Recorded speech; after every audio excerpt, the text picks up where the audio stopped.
All right. Welcome back. We are in our fourth segment here, 10:30 Central Time, 30 minutes away from the tip-off of the Florida University of Kentucky game.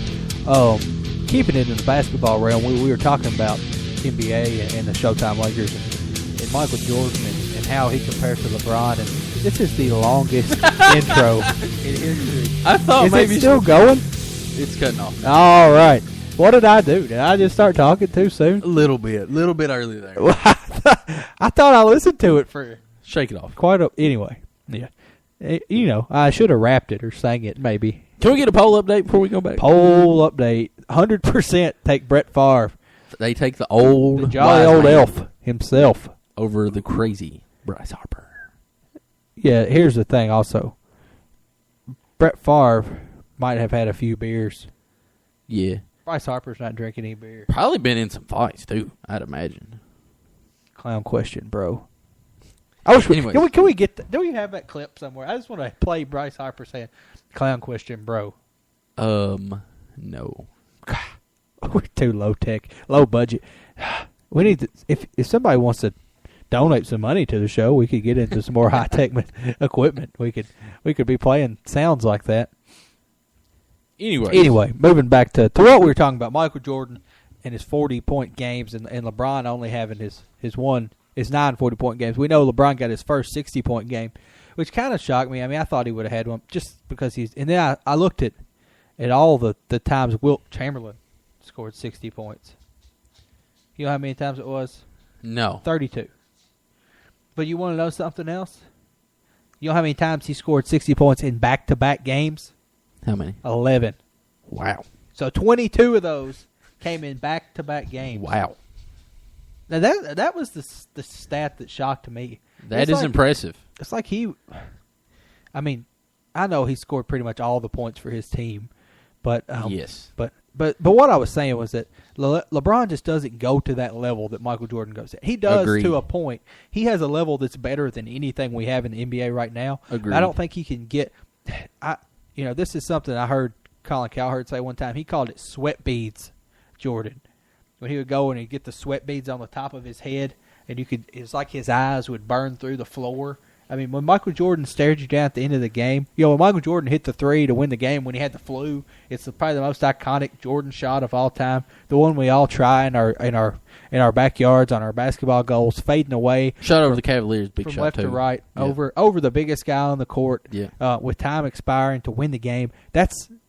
That was Michael Jordan at a level that no one can reach. That no one's reached. That was Muhammad Ali knocking out Frazier. That was Muhammad Ali knocking out George Foreman. He was in a zone that people have not reached yet. Now, there have been people who won more fights than Muhammad Ali. I mean, LeBron could be that guy. He could get to that level. He just doesn't have an even. He doesn't. It's like he He's wants like to win a Dale games. Jr. of NASCAR the past so many years. He wants to win games. He Obviously hasn't got to the talented, point where. Well, he said this year he wanted to be on the Mount Rushmore, but he hasn't shown us that said, "Look, I want to be the best of all time." Well, Michael Jordan played from the day he stepped. I mean, I wasn't really following him closely the day he stepped on the NBA court, but from what I've went back and watched, from the day he stepped on a basketball court, you knew his goal was to be the best ever. He wanted to be the best basketball player of all time, and that's how he played it. He played it to say, "Look, come take it to me." That being said, we're talking about big-time athletes who blew up in the 90s and the Showtime Lakers of the 80s. That's what kind of led into this discussion here. Right. Just to kind of give you a little fallback, let you know what's going on. News came out yesterday that Dr. Frank Jobe passed. Did you see that? Mm-mm. Did not. The man who did the first Tommy John surgery on Tommy John. I had no idea who it was. That's why I was waiting for you to. I was sitting here thinking, please tell me who it is. Hey, get down, Rocco. It was estimated. It was estimated that 34% of major leaguers last year had Tommy Johns at some point in their career. All players, not just pitchers. All pitchers. Okay. All pitchers. Right. I was thinking, ooh. What he's done for baseball is huge. Yeah. That would be 34% of the pitchers in the league now we wouldn't have. With that, well, some of them we might still have. A lot of people have sort of a preemptive Tommy Johns. True. Kind of like a Strasburg. Right. Anyway, go ahead.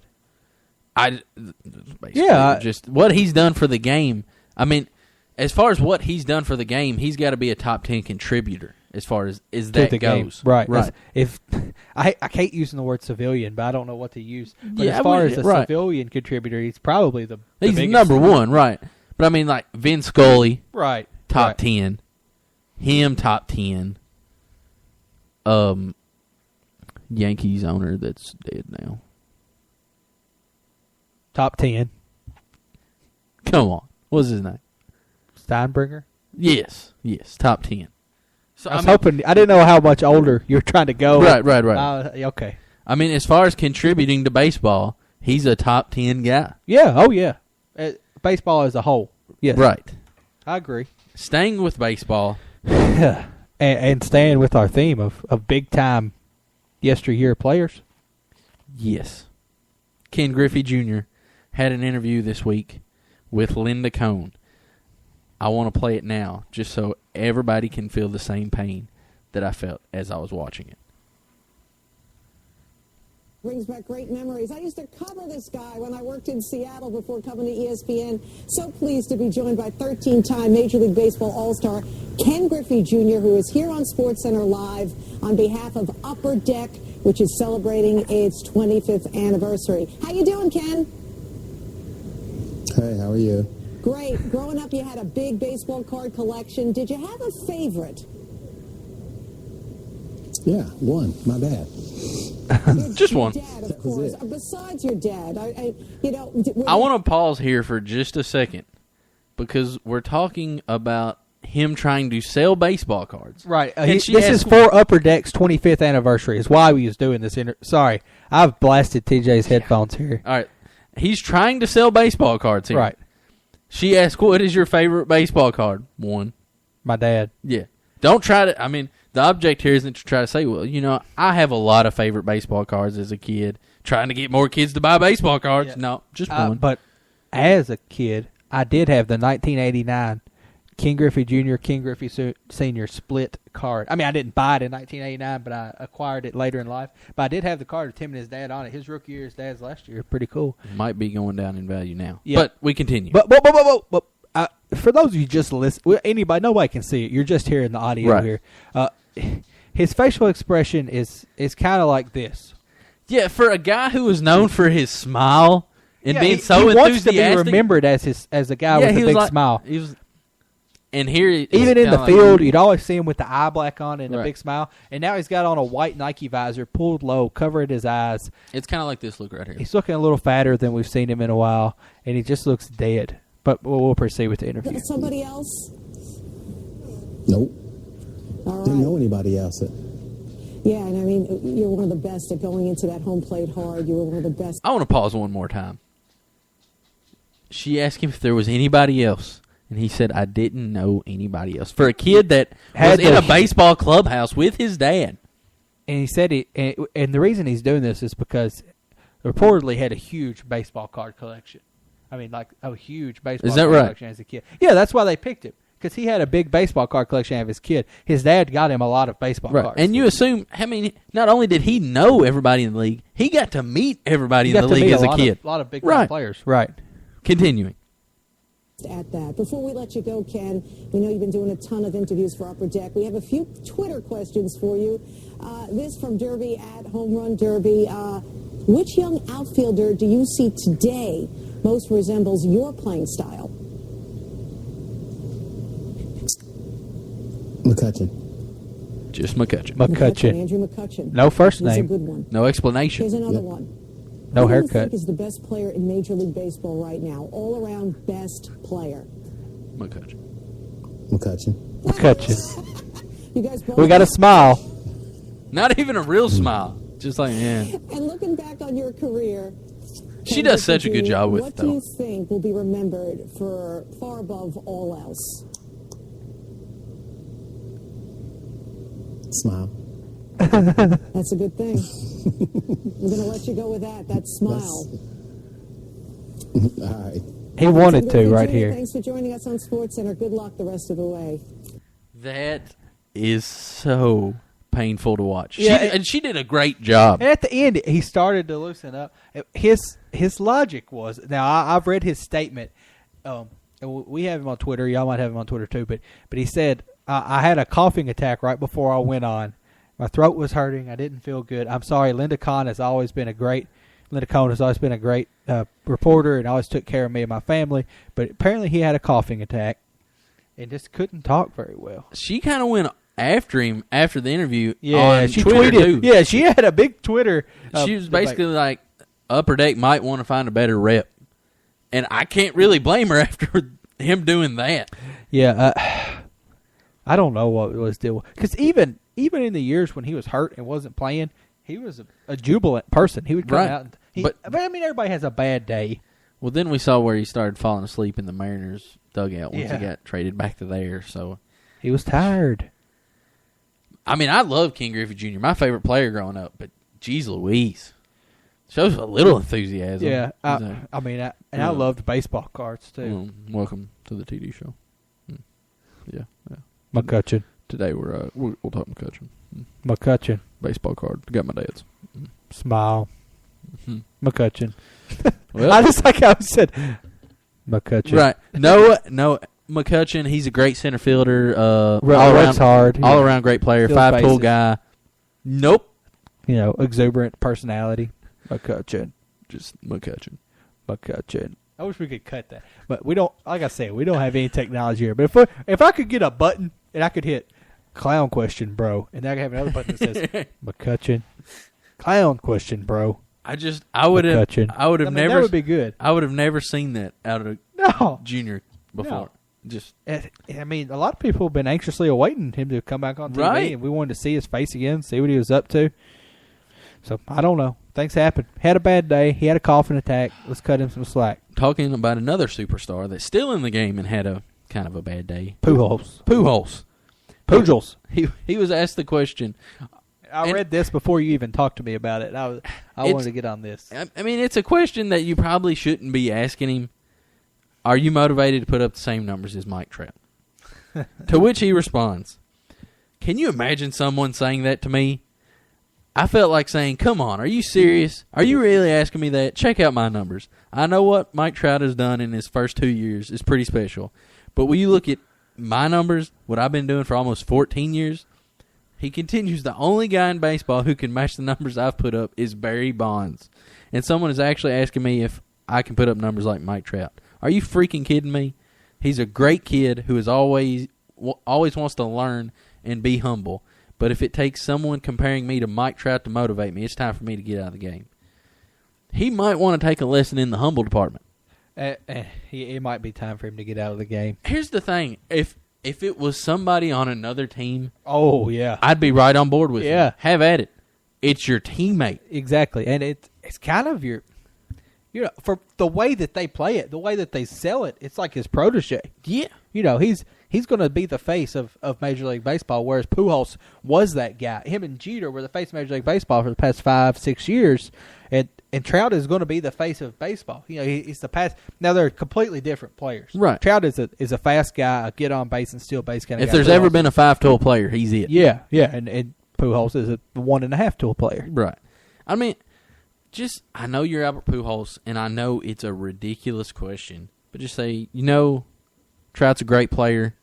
It's a privilege to be able to play with somebody that's that young and that good that early. But that being said, these guys get drilled every single day, and you can only be you're making $200 million. Get over it. $200 million. Just say what you need to say, or don't say anything. I'm okay with we had a lot of. We got a lot of flack for the Seahawks running back not saying anything, and he was forced. They said, "No, you're going to say something." Right. I'm okay if you don't want to do interviews. You just say, "I don't know." When you're getting paid that much money, just a soundbite, just 2 sentences. Mike Trout, good player. McCutcheon. What he should have said, clown question, bro. McCutcheon.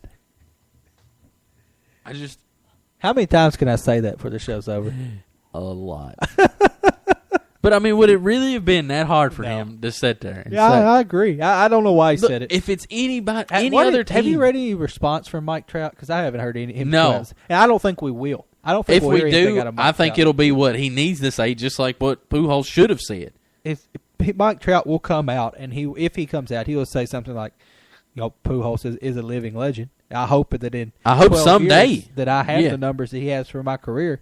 Yeah, because we haven't heard anything. I mean, Mike Trout is the poster boy for baseball. He's a good Yes. guy.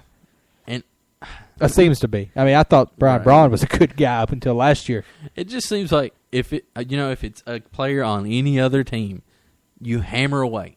Oh yeah, you kill him. Right. That's exactly what. What do you think about Puig? If I'm an owner or a manager, those are the exact words I want to hear from one of my players, getting themselves fired up for this coming up year after they've been declining for 2 or 3 years. If they're asking about a player on another team. Oh yeah. If I'm the owner of a manager and my players ask about that for one of his teammates, just say what you Do need you to say. think that has something to do with the Pujols decline? He's not the man out Yes, there anymore. absolutely. Well, I mean it because in St. Louis he was the man. if he's not declining, the question ain't asked. right. Even if he's not putting up Trout numbers, if he's putting up close to Trout numbers like he was, No, I mean, do you think that the decline is partially because he's not the man anymore? I think. Do you think that there's less motivation when the whole team is not on his back? Yes, and there's. Look, I was a big Albert Pujols fan, but about anybody when they get that much money, Yeah, things kind of go down. you're playing. When you're young, you're playing You're for playing that money. for the money. Yeah. And once you get that money, now you know. Do you go out there and stretch it another day when you might get hurt, or do you take it easy? Well, I mean, it's guaranteed money. Right. This isn't Champ Bailey getting cut after Champ Bailey and Pujols. But if They're you're both past their prime. if you're aching, there's no need for you to go out oh yeah, there. you're not trying to make that money. I mean, Right. you're not getting another $200 million contract Unless when you're you're 45 A-Rod. years old. Oh, A-Rod might. That's a joke. I'm not Well, I being mean, serious. if he keeps juicing, I mean, he can probably play till he's 50. Yeah, is there? So his third offense, he would be done, wouldn't he? But he's technically still on his first offense, right? Man, that's so complicated. I mean, I don't. He's on his second offense, but his first offense got overturned. So I think he's technically on his first offense. So he could juice again. Of course, Right. he'd be 85 by the So time he gets basically- back from suspension. He got suspended and it got overturned the first time, Yeah. and then he comes out in an interview 4 years later and said he was Says he did it. actually doing it when he got suspended. But he's not doing it anymore. But then he actually takes the suspension when he's not doing it, even though he didn't take the suspension when he was doing it. Yeah. Well, Man, if that's not complicated. Who would you rather have on your team? Pujols. Really? Yeah. What about if you're not in New York? Because, I mean, that's the thing with A-Rod. He wants to fit in so bad with those guys. He wants to be friends with Jeets, hang out, be bros. And I just don't think I could stand A-Rod. I agree. I think he's a detriment mean- to your locker room. I mean, Pujols had a bad. He's going to say, "I'm sorry, man. I'm no machine. I'm Albert. Man, and you kind of liked Albert, too, before this. I'm no machine. I'm Albert." I don't know. He's gonna. I think he'll be all right. I think him and try to work that out. Do you think, okay, as He's far gonna as, buy him a watch or something. do you think he's a better player than A-Rod? I don't know. I don't know. Do we even know? Do we know how good A-Rod is? No. Do we? No. We don't. Well, know. I mean, we don't know. Do we know if, If he comes back today, what could he do? We don't know. But, I mean, then we saw Ryan Braun, supposedly, who's on steroids, and then hits a home run in his He first comes at back bat. and he's in beast mode again. I mean, gosh, it's so hard. Do steroids help you? I don't know that they make you a better player. I mean, this is a huge topic for a long discussion, but here's what I think about it. I don't know that if I go juice up today, it's not going to help my performance in a game. What I do think is that when I'm taking batting practice without steroids, I can take 100 reps a day, and I Yes. might be able to take 50 tomorrow. If I'm juicing, I can take 200 reps a day and 200 reps tomorrow. And I think you still have to do the work yourself. I still Right. think you have to put in the work, Right. but I think the steroids allow you to put in that extra work. it's not automatically going to help your hand-eye Right. coordination. Right. I think you have to put in the work. Maybe put 2 yards on a home run ball, maybe 5. Nah, probably not 5 yards. No. 2 yards, about 6 feet. Right. I think that, like that's my take on steroids. Now with you still have pitchers- to do the work, but it makes you. Now have to do the with work. pitchers, it's not going to instantly make you throw a breaking ball any better, but maybe 2 miles per hour faster on your fastball. And once again, instead of being able to go out there and throw 90 pitches today, and then Right. you can't go practice for 3 days. If you're juicing, you throw 90 pitches today, you can go out tomorrow and practice and throw 75, Right. every day in between your starts to get that down. You still have to do the work. I don't think that they're a magic pill that makes you an awesome player, but they do give you an advantage in being Right. able to do the work. They're not going to, you're not going to be able to take steroids starting in spring training and have this season that's so much better than your last season. Right. And that's like, think back to college, and there were a lot of kids that took Adderall to study. That Adderall didn't make you smarter. Seahawks defensive backs. Yeah, but I mean, a lot of people took Adderall to study, Right. and that Adderall didn't make you smarter. Right. It didn't make your brain work any better, but it kept you focused to study longer, kept you awake and fired up to study longer. Well, I don't know. I've never taken one. I don't know how you feel when you take one. in a sense, it could make you smarter in the capacity that it could help you concentrate on something specific that you Yeah. wanted to remember. I think Adderall could probably help you be a better student more so than steroids could help you be a better baseball player. All right. In the short term, Yeah, let's go back. Let's Oh, do 5-hour energy or stackers or something. that was my That was a rewinding. rewind? Yeah. Yeah. Gotcha. I mean, if you're taking something to keep you awake, Right. it's not going to make you Right. smarter, but it will Yes. give you more time to Right. study that you wouldn't have. Right. That would be That's a kind fair of how I comparison. feel about steroids. Yes. Adderall, probably a little bit different animal. Yeah, maybe. I've never taken. I've taken prednisone, but I've never taken any other steroids. That said, to be as good as like Barry Bonds was, you got to be putting in the work, man. Yeah. To be getting walked 180 times and hitting 73 home runs, essentially hitting a home run every fourth, maybe third at bat, you actually get to hit. That you don't get walked, right? Dude, that's one of the more impressive things. Yeah, and that, like I said, it's going to help you take more reps. But once the season gets started, all it's going to do is keep you going. It's not going to necessarily make you an instantly better baseball player. I want to remind everybody that we've still yet to have a female caller in the history of the TD show. Your time is running up. You've got about an hour to call in, voice your opinion on the poll question. Who do you think would win in a fist fight? You can even tell us who's better looking if you want to. Bryce Harper, Brett Favre. And based on these pictures, I think I could know where most women's votes are going to go. Maybe not. What about older women? Oh, yeah, we could have some.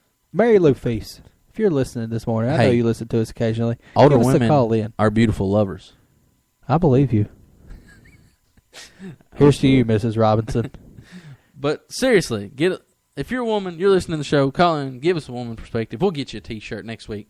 Want to remind everybody that we will be at Leftwich Hall next week at the Small Business Fair at Bowling Park from 10 to whatever time Daniel wants to leave. Y'all will have to work that out with him. We'll have some seats there set up where you can listen to us.